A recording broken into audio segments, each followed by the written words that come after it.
पूज्य बापू जी का आज जन्मदिन है।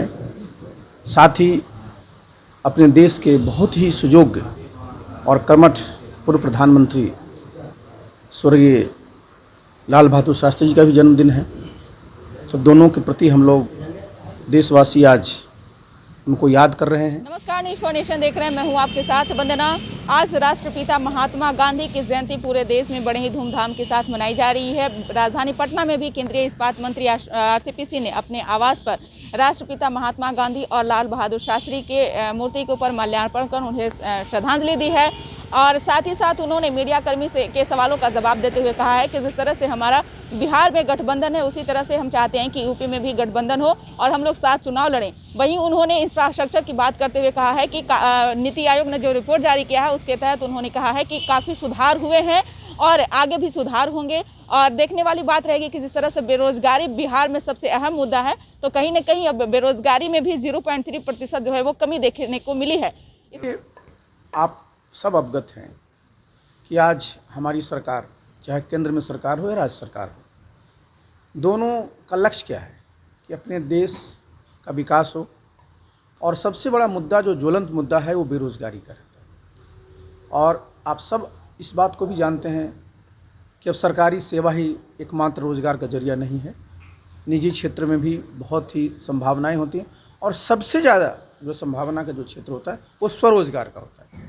और बिहार में हमारे नेता नीतीश बाबू ने, आप जानते हैं कि स्वरोजगार के लिए जितनी योजनाएं चलाई, आप देखिए ना कि जो हमारे उद्यमी योजना है, इतनी अच्छी योजना है, इससे हमारे बिहार के सभी युवा, सभी हमारी खास करके जो महिलाएं हैं, उन सब में जो है उद्यमता का विकास होगा। और ये हमारे लिए एक अच्छी खबर है, क्योंकि बिहार की पूंजी क्या है? बिहार की पूंजी हमारे मानव संसाधन है। और हमारे जितने प्रशिक्षित होंगे, जितने कुशल होंगे, उतना ज़्यादा प्रदेश के लिए सेवा कर पाएंगे, देश के लिए काम करेंगे और हमारे जीडीपी में और ग्रोथ होगा। तो एक अच्छी खबर है और हम लोगों को इस प्रकार का काम करते रहना चाहिए, जिससे धीरे धीरे जो हमारे यहाँ एक फीलिंग हो जाती है लोगों को कि यहाँ बेरोजगारी बढ़ जा रही है, उसको लगाम लगाना चाहिए। लेकिन नीति आयोग का रिपोर्ट तो कुछ और ही बता रहा है सर। बिहार सबसे फिट राज्य बताया गया है। स्वास्थ्य के क्षेत्र में कहा जाए तो 1 लाख पे 6 ही बेड हैं सर। देखिए, एक बात बता देते हैं, किसी भी चीज़ का जब कंपैरिजन आप करते हैं तो उसका एक ऐतिहासिक पहलू भी होता है। जिस प्रकार से हमारा देश जब आज़ाद हुआ था, उस समय से देखिए बिहार में पहले क्या था। यहाँ पर आप मेडिकल कॉलेज ही ले लीजिए, आपने ठीक बात उठाया है। पहले यहाँ मात्र 3 मेडिकल कॉलेज थे और आज आप देखिए कितने मेडिकल कॉलेज, करीब करीब अब सभी जिले में मेडिकल कॉलेज खुलने जा रहा है। यहाँ आप जानते हैं हमारी बेटियाँ एएनएम पढ़ने के लिए कहाँ बिहार से बाहर जाती थी। जितने हमारे जीएनएम स्कूल थे ही नहीं, ये सब की शुरुआत हो। तो देखिए आज हमारे पास इंफ्रास्ट्रक्चर जो है मेडिकल का बन रहा है, हमारे पास इसके लिए जो मैन पावर चाहिए उसकी सब व्यवस्था की गई है।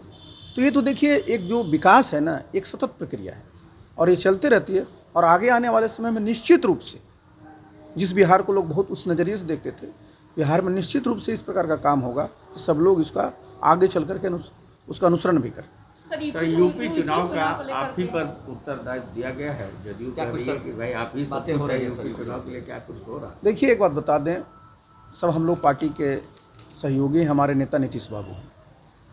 और उत्तर प्रदेश में आपको पता होना चाहिए कि उत्तर प्रदेश में हमारी पहले एनडीए की वहाँ जो सरकारें होती थी, उसमें हमारे मंत्री भी होते थे, हमारे 2 सांसद भी वहाँ से थे। तो बीच में कई कारणों से हम लोग वहाँ अपने